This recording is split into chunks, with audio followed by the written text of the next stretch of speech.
মুনমুনের ক্লাসরুমে তোমাদের স্বাগত। আমরা করছি প্রশ্নবিচিত্রার সমাধান। ক্লাস 11-এর পরমাণু গঠন সংক্রান্ত যে কোশ্চেনগুলো আছে সেগুলো সমাধান করবো এবং কীভাবে আসছে অ্যান্সারগুলো সেগুলোও করে দেখাবো। আজ করব প্রথম 12টা কোশ্চেন। নিম্নলিখিত কোন মৌল বা আয়নটির ক্ষেত্রে বোর তত্ত্ব খাটে না? এখানে যে অপশানগুলো রয়েছে তাদের মধ্যে এটা হবে H+ আয়নের ক্ষেত্রে বোর তত্ত্ব খাটে না, কারণ বোর তত্ত্ব কেবলমাত্র এক ইলেকট্রন বিশিষ্ট পরমাণুর ক্ষেত্রে প্রযোজ্য। H+ কোনো ইলেকট্রন নেই।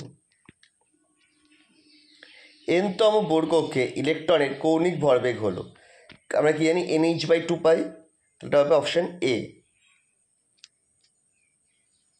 প্রদত্ত কোন ক্ষেত্রে বোর তত্ত্ব প্রযোজ্য? ঠিক আগেরটার মতোই, যেটা একটা ইলেকট্রন আছে তার ক্ষেত্রে বোর তত্ত্ব প্রযোজ্য। Ag+ দেখবে একটা ইলেকট্রন আছে, তাই এর ক্ষেত্রে বোর তত্ত্ব প্রযোজ্য হয়। হাইড্রোজেন পরমাণুর ব্যাসার্ধ 0.53 অ্যাংস্ট্রম হলে Li2+ আয়নটির ব্যাসার্ধ হবে প্রায়, কী করে করবো না, কোনো অন্য পরমাণু আর হাইড্রোজেন যদি দেওয়া থাকে অন্য বের করতে হয়। ফর্মুলা হচ্ছে Rn = RH+, এই RH+ নয় RH × n²/z। এখানে লিথিয়ামের ক্ষেত্রে জেডের মান হচ্ছে 3 আর এন মানে প্রথম কক্ষ যেহেতু এটা দুটোরই, তাই 1ই হবে। তাহলে সেক্ষেত্রে এটা আসবে 0.53/3 মানে 0.17, এরপর আরও কিছু চলবে, এত অ্যাংস্ট্রম অপশানের মধ্যে এটা আছে, তাতে আমার 0.13 মানে 0.2 করে দিয়েছে, অপশান বি। বোরের পারমাণবিক মডেলে একটি ইলেকট্রনের সর্বনিম্ন কৌণিক ভরবেগ হতে পারে। বোরের পারমাণবিক মডেলে একটা ইলেকট্রনের কৌণিক ভরবেগ কত হয়? NH/2 পাই। তাহলে সর্বনিম্ন কত হতে পারে? n এর মান 1, তার মানে হবে H/2 পাই। That means option C. Hydrogen পরমাণুর একটি ইলেকট্রনের বোর কক্ষে সম্পূর্ণ আবর্তনে যে সময় লাগে তা হলো, এটা আমরা কি জানি, সময় = দূরত্ব বাই গতিবেগ। তাহলে ব্যাসার্ধ যদি r হয় তাহলে পরিধি কত হবে? 2πr, মানে দূরত্ব হচ্ছে 2πr, আর গতিবেগ এটা হচ্ছে NH/2πmr। কী করে পেলাম না, mvr = NH/2 পাই, তাহলে v কত হবে? NH/2πmr। সেটা বসিয়ে দিয়ে ভাগ মানে উল্টে গিয়ে গুণ, সেটা করা হলো, করলে আসছে 4π² অপশান এ। বোর কক্ষে ঘূর্ণায়মান একটি ইলেকট্রনের চৌম্বকীয় কোয়ান্টাম সংখ্যার মান সর্বোচ্চ মান 3 হলে কক্ষটির মুখ্য কোয়ান্টাম সংখ্যার মান কত হবে? আচ্ছা দেখো, এম এর মান 3 বলেছে, তাহলে এল এর মান হবে 3, আর এল এর মান 3 হলে এন এর মান কত হতে পারে?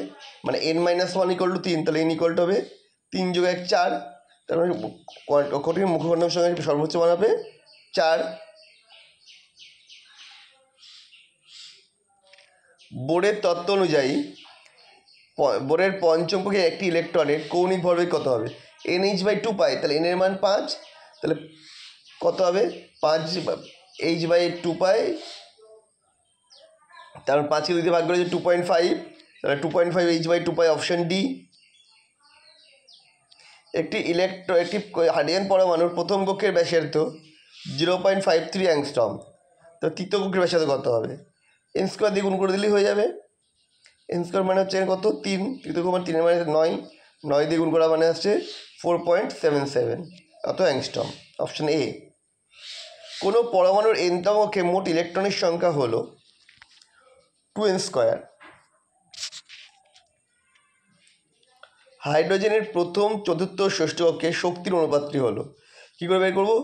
1/n² হয়, মানে 1/1² = 1/4² = 1/6² করলে সব কটা 144 দিয়ে গুণ করে দিলাম, তাহলে 144 = 9/4, অপশান ডি।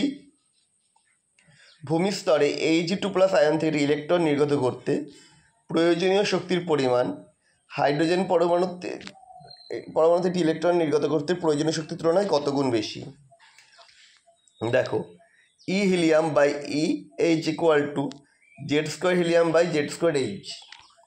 তাহলে এখানে হিলিয়ামের ক্ষেত্রে মান 4, হাইড্রোজেনের 2, হাইড্রোজেনের 1, যেটার মান, তাহলে কত আসছে? 4/1 মানে 4, অর্থাৎ হিলিয়ামের ক্ষেত্রে 4 গুণ বেশি শক্তির প্রয়োজন হবে।